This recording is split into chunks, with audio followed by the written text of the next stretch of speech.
The battle lines between the Speaker of Parliament and the NDC in Parliament have already been drawn. With the second meeting of Parliament already underway, the minority has already served notice they will fight back if the Speaker attempts to gag them.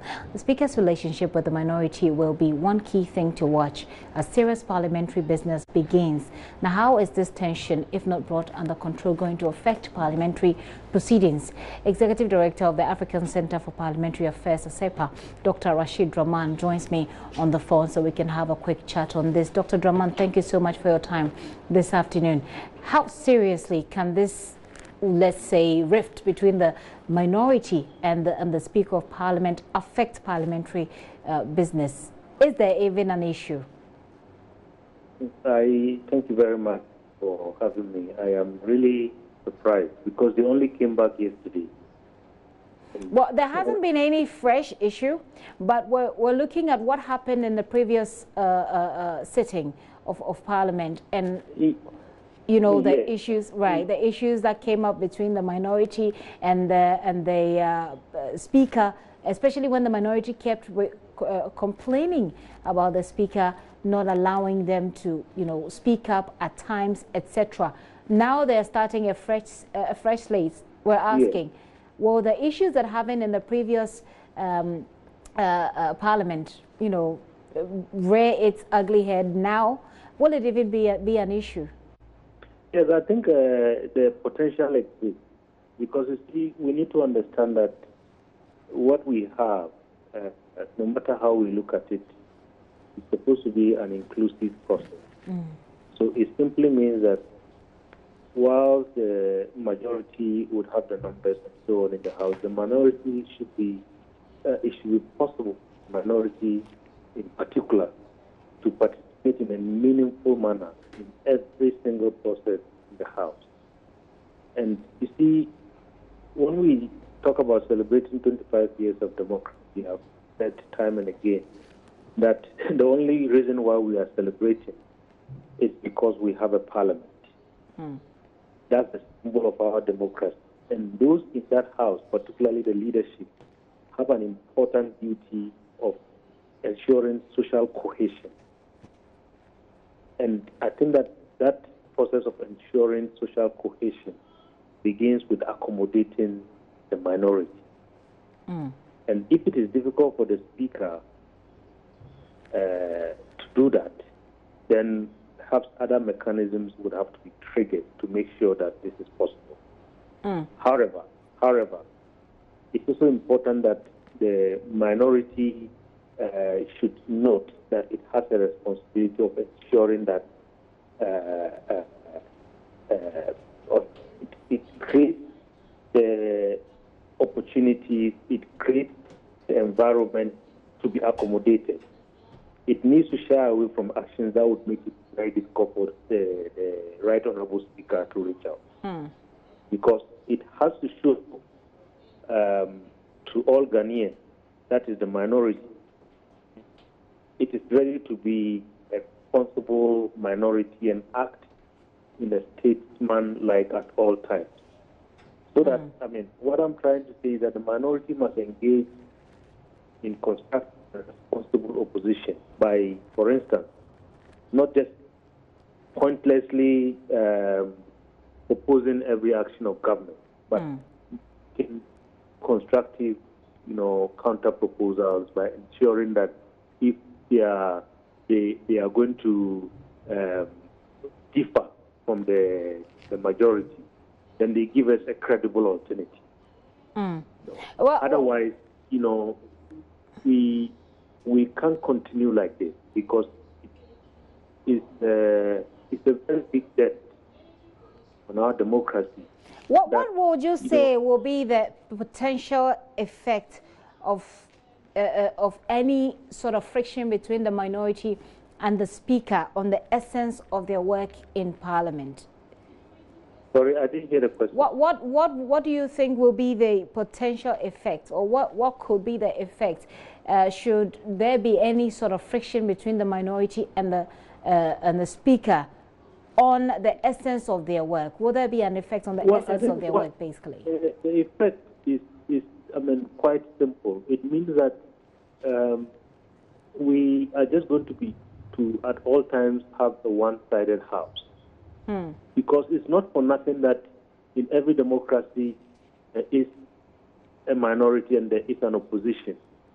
You know, if you have a democracy that is just made up of one party, then you're not talking about a democracy. Because at all times, what you are going to hear is just a one-sided view, a view that is coming from the executive, particularly in our context where we have a fusion to some extent, Parliament and the I mean, any idea? In any case, at all times, to me, the leadership of our Parliament has the responsibility of making sure that the sides can work together, because we send them to Parliament to represent all of us, and we send them to Parliament to find a way ensuring that there is compromise at all times. Well, we've had the minority. We've had the minority chief whip say something, you know, at the beginning of business this term, say something to the effect that, well, this time they're coming to Parliament well prepared for any, if you like, sort of attempt to gag the minority in Parliament. Are there any suggestions that you'll have for these persons in Parliament as to how they can go about this behind the scenes so they don't, you know, come to the floor of Parliament and make a public scene? Yes, I think that's what is important in this hour, and that was why I was saying that the Speaker and the leadership of Parliament have a responsibility of ensuring social cohesion in this republic. I mean, if the mechanisms available in Parliament within the rules are not making that possible, perhaps we have to find other mechanisms, because the two sides have no option but to work together.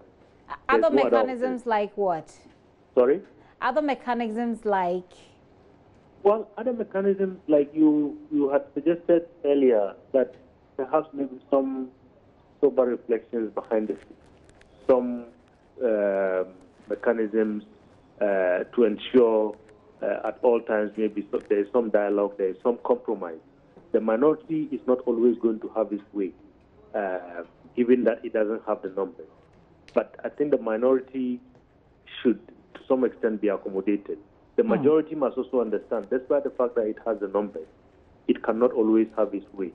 So there has to be some kind of middle ground. There has to be some meeting point. Both sides would have to give up something. Okay.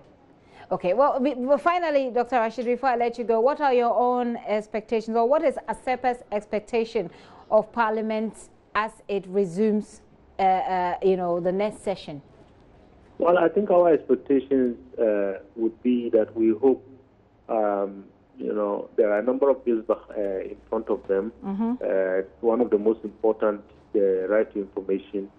There is going to be work preparing towards the implementation of the national budget. That is their oversight responsibility, and then they have to represent all of us.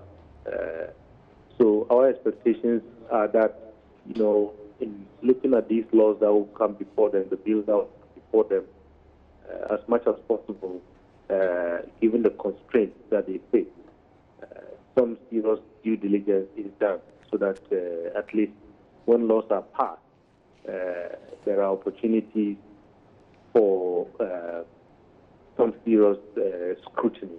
Right. And then there's also going to be a lot of, I believe, international agreements and so on, and watching carefully our public press.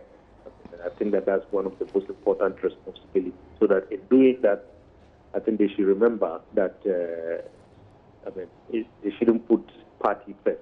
Party should not win. I think Ghanaians, all of us, should win by, simply ensuring that, you know, they follow our money and they make sure that we get value for money at all times.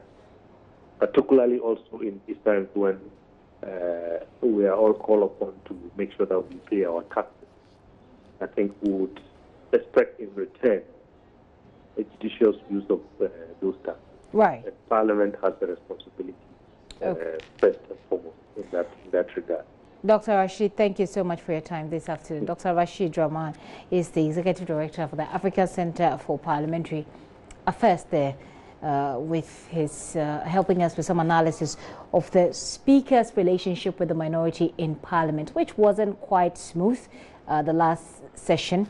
Hopefully this session will be a bit smoother.